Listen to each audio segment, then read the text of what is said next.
Tole duraan dursaa maqaan keessan eenyu? Waaqayyoon lafa kanarratti gochaa maal isiniif godhe? Maqaan koo Darajjee Kabbadaan jedhama. Asuma magaalaa Naqqamtee naannoo Gummaa Faabirikaatiin dhufa. Waaqayyo gochaa gurguddaa naa godhe. Isa keessaa kana duras dhugaa ba'aman ture. Ammas dhugaa nan ba'a. Dhugaa Waaqayyoon hin dhosku. Waaqayyo hafuura hamaa seexanni isheetti ergu darboo hafuura hamaa isheen haadha warraa qoodha. Si'a baay'eetti darbataa, si'a baay'ee irraa iddoo kanatti waldaa kana hinuma dhufna waaqessina. Si'a baay'ee dhufnu gara 6-7 irraa iyyaa gara 3 immoo dhugaas baaneerra irraan cetu ittuma deddeebi'a inni hiisiisa galgal arra waldaa oolte irraa iyyee galteennaan galgala waaqal ittuma kaa halkan irriba keessaan naasisa. Kanan dhugaa ba'uu barbaade kanadha. Sabni Waaqayyoo kana Harka keessi walitti buusaa Waaqayyoon galateeffadhaafi. Duraan ishee inni qaba ture ergi lafa kanarratti kadhatame kaashee gamada. Amma nagaadha. Nagaa isheeti amma gara torbee 3 irratti ilaaleera. Dhugaa nan ba'a tuman jedhu gara torbee 3 irratti ilaaleera. Nagaadha. Daa'imman koo tokko ishee sanaa tokko kanadha. Si'a baay'ee dhukkuba. Lamaan isaanii Waaqayyooti du'arraa na hambise. Akkan isa jajadhu, akkan isa galateeffadhu kan na godhe Waaqayyoodha. Harka keenya walitti buufnee Waaqayyoon galateeffannaafi malee. Kanaaf yeroo baay'ee dhukkubaa ture isheen illee Waaqayyo maali anoo namni maal naan jedha si'a baay'ee waan deddeebi'ee qodaa isheen ta'e si'a 7 waan irraayyuu maal naan jedhani waldaa mayyuu hin dhaqonna lakke akkas miti Waaqayyo in arga hunduma isaan arga si jaallata. Afurri hamaa kun gaafatti qabu sa'aatii akkamii lola ture? Halkammoo guyyaatti caalaa bifa akkamiidhaan dhufee lola? Bineensi mul'atu fa'aa jira safara keessanitti yeroo lolamtu?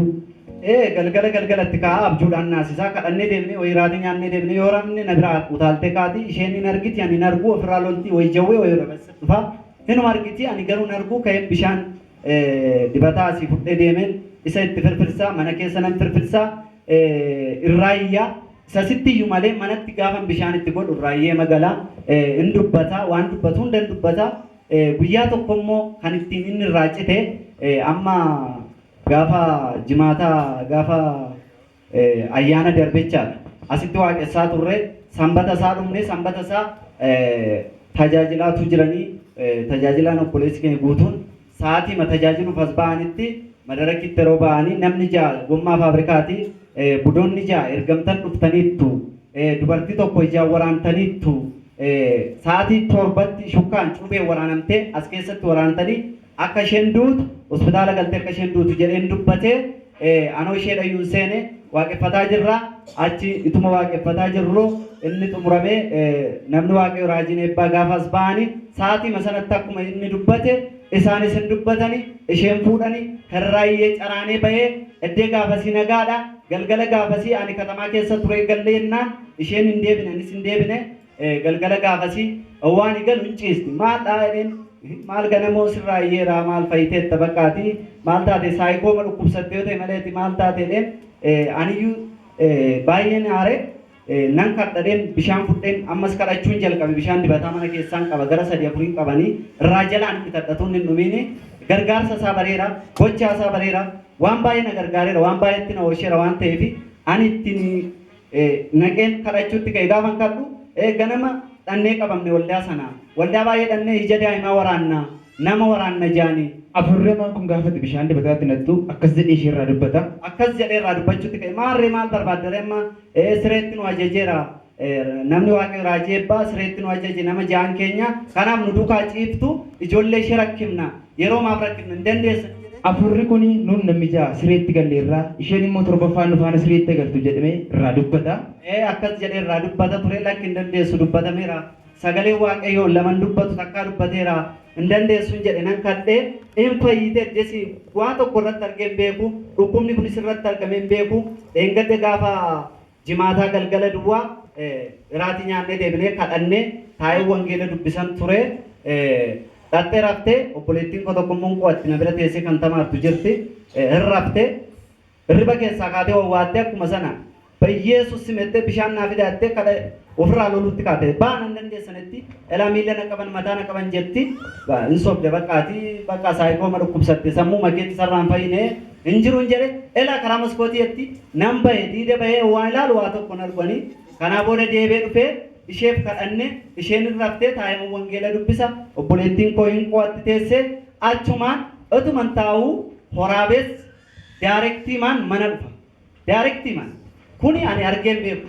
Waraabessa nama nyaatu argeen beekoni. Saa nyaata baadiyyaatti guddadhe waraabessa sodaachuu gootuun ta'e waraabessa miillaanuu nan dhiitan ture saawwan keessa garuu mana keessa utuu hin jiru hin dhufe karaa maskooti sana meedha hin himimsaa sagalee namaa irraan dhagaa nan bahe banadheen bahe wangeela kaa'een gajara wayii fudhee nan bahe bahennaan obboleettiin koo dhiisi maal gootati wangeela moo sakamti jaalattee narratti qabde deebee wangeela koo nan fudhe bishaan koo nan fudhe nan bahe waan ibsaa siwichi mana keessaa barandaa ibsee gaaman itti ibsu waraabessa afur waanuma akka tirii ta'etti bakka fuuldura nalleen sodaanne ittiin ibse maqaa Yesuusin sin abboomeera sinii dheera hin dandeessaniin jedhe bishaanicha tirracce fuuldura isaanitti racce ammasiif amma obboleessa kooti kan narraan fagaatu darajaa qaba darajaa irra dhaabadha inuma siqee maqaa Yesuusin jedhe ittiin sagalee isheen obboleettiin koo aayilaandii biraa jira bishaan biraa jira ammasi isas fuutee isheenis mana jala naannessitee racca'utti kaate kanumaan nurraa siqee olgallee dhiisettee ani immoo dhawuu barbaadeera dhiisi kottu tettee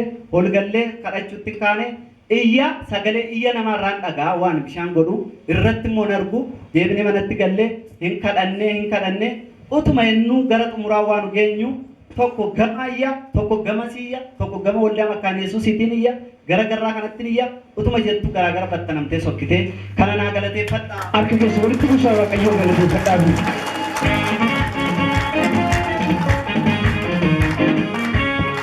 Waraabessi sun kallattiidhaan afartee mana dhufee ergiti gadi baatee bishaan dibataatti natti kaasee mana kee biraa kallattiimaan ba'ee sokkee. In sokkee iyya wayyuu nan dhagaa edee irraa iyya namni sagalee namarraa nan dhagaa irraan arguu nan dhagaa kanadhaa kana saba Waaqayyoo naa kadhadhaa naa harka keessa walitti buusaa Waaqayyoon galateeffadhaa. Argeen beeku kana naa galateeffadhaa saba Waaqayyoo. Amma harka keessa walitti buusaa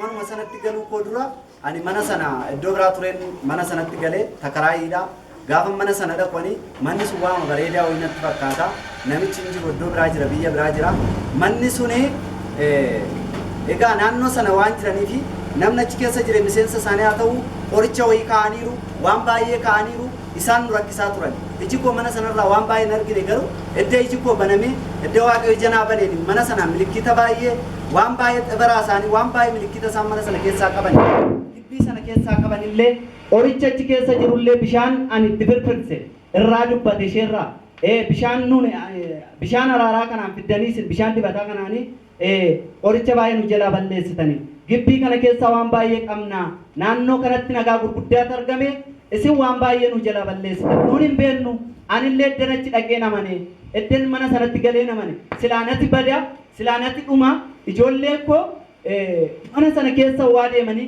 gibbii sana keessa waa deemanii lakkaa qorichi qotame boollan tuutaati jedhee boolla tokko faanii biyyoo cidiitiin maraqeen cufeera achi keessatti qoricha eebba namaasaa qoricha nagaa namaa dhowwatu as keessa kaawwanneerra hollaan garaagaraa ittiin dhukkubsata jedhanii isallee bishaan asii ani fuudhee dhaqee kana yaadees miti kan argees miti hantuuta nu rakkisaayu hantuuta sanaa fedheen naannessee eddeessi misxirri kunis hin dubbatame kanaaf saba Waaqayyo nu galateeffadhaa. Harka keessa walitti buusaa Waaqayyoo galateeffadhaa fi ergi gaafa sanaa kaashee rakkinni tokko afurramaan isheerraa iyyee beeku ergasii isheen nagaaseeti. Nagaa isheetu waan tokko hin jiru obboleonni koo hiriyoonni koos mana qayyaradhodhanii ani immoo mana hin qayyaradhu yoon achi qayyaradhe iddoo biraa Waaqayyo dubbateera waan ta'eef ani waan tokko manicha sin qayyaradhu hin jijjiirradhu hin jedhee amma soomaan ta'u waan tokko sin ta'u waan sodaadhu sin qabu Waaqayyo takkaa dubbateera hojiin isaanii fashalaa'eera saba Waaqayyoof kan hin dhaamu qaba bishaan kanatti hin qoosina bishaan kun hojii gurguddaa hojjeta waan nun argine waan nun beekne ani kana beekeen goone hantuuta fedheen dingata godhe malee kana beekeen godhe qorichi biyya lafaa nama Waaqayyoon hin qabne irratti hojjeta waan ta'eef irratti fayyadamaa kanatti fayyadamaan jedha kanuma ni fixeera. Harka keessa walitti buusaa Waaqayyoon galateeffadhaa fi Gooftaan isin eebbisu Noora.